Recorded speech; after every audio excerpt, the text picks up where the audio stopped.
shalay ahayd markii waraaq ka soo baxday xisbiga muxaafadka kulmiye lagu sheegay si rasmi xilkii iyo sidoo kale xubinnimadii xisbigaasiba lagaga qaaday mudane jaamac shabeed oo ahaa gudoomiyihii golaha dhexe ee xisbiga muxaafadka kulmiye laguna xasuusto inuu halgan dheer u soo galay isla xisbigaasi haddaba maanta ayuu warbaahinta kula hadlay kadib xilka qaadistiisa mudane jaamac shabeed waxaanu cambaareeyay isla markaana waxaan marnaba suurtagal ku tilmaamay sifaha loo maray xilka qaadistiisa asagoo waxyaabaha ugu weyn ee galaaftay xilkiisa gudoomiyaha golaha dhexe ee xisbiga muxaafadka kulmiyana uu ku tilmaamay kadib markuu dhawaan ka hadlay xeerka kufsiga oo uu dhaqan geliyay madaxweynaha Soomaaliland waxaanu yiri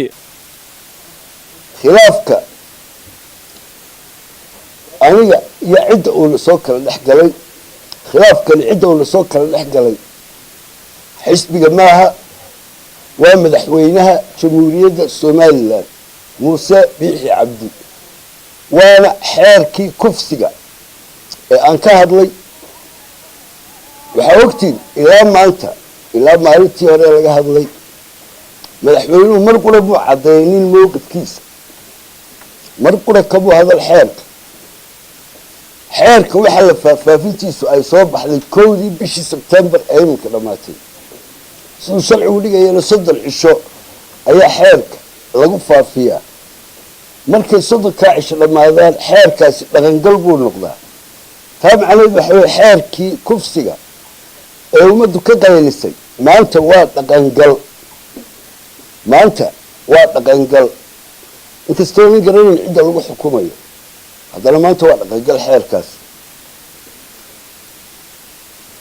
arbus badabay waraaqdani ahayd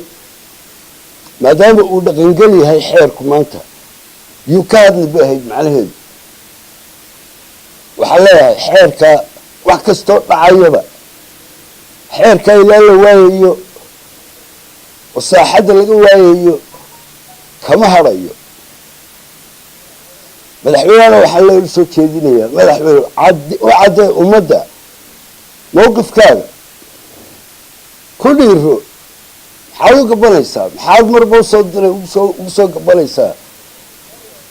buul yaro buul hunguriya وعدم موقف كاغا حيركن waa xaraan waa sharci daro dastuurku waxa gudub ku yahay diinta islaamku waxa gudub ku yahay waxa la aqbali karo oo la qaadan karo maaha waxaan idin sheegayaa Gariiqan Maxamed Xasan Jicsin oo ahaa maalintii hore ka hadlaynay gariiqaankii ka hadlayay xeerkan meelaha laga keenay iyo dadka waday telefoon baa lagu soo hanjabay afar nin baa lagu soo hanjabay midgaal cad yahay oo Hargeysa jooga ka bayr baa lagu yiri arrimaha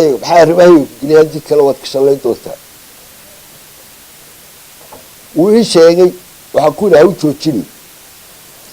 wuxuu sameeyay gaalkii waxa la socda ha sameeyaan ha u joojin maalintaasaan fahmay oo gartay loo soo hajabay gariiqaanka inaan laga hadhin xeerkii inaanay gaala xeerkii ka hadhin la doonayo xeerkii in la fuliyo sidiisa loo fuliyo waxaa laisku haynaa waxa weeye waa diintii islaamka waa shareecadii islaamka ma aha siyaasad xisbiga dhexdiisa ah ما هذا نجارة ما هو وحكله أو نجد حياة أنا جاي من الحلو متشلال وحير كأو صحيحي ونجن جليي أيام هرول وهريم إن كلام هرتاجنا وأنا الجاي أودي إذا مركي لافتو سورة النور سورة النور يبقى الحبينا نسكوية سورة وكوجفي وكحد جدي وسورة النور يبقى الحبينا نسكوية بالك يستوصل عاد سورة النور مع سورة كهلي كريوان وسورة كفلان اتكست واحد جدتا وإلهي هذا الكيسيوية إلهينا أدون كسته وكفليه أدون كسته وكفليه إلهينا isku soo wada duuba xisbiga muxaafadka ee kulmiye ayaa caado ka dhigtay isla markaana ay saaxadiisa siyaasadda ku cusbeen in laga qaado xilka markuu la soo halgamo siyaasigu. Cabdisamed Ali Axmed, telefishinka caalamiga Badda Cas, Hargeysa.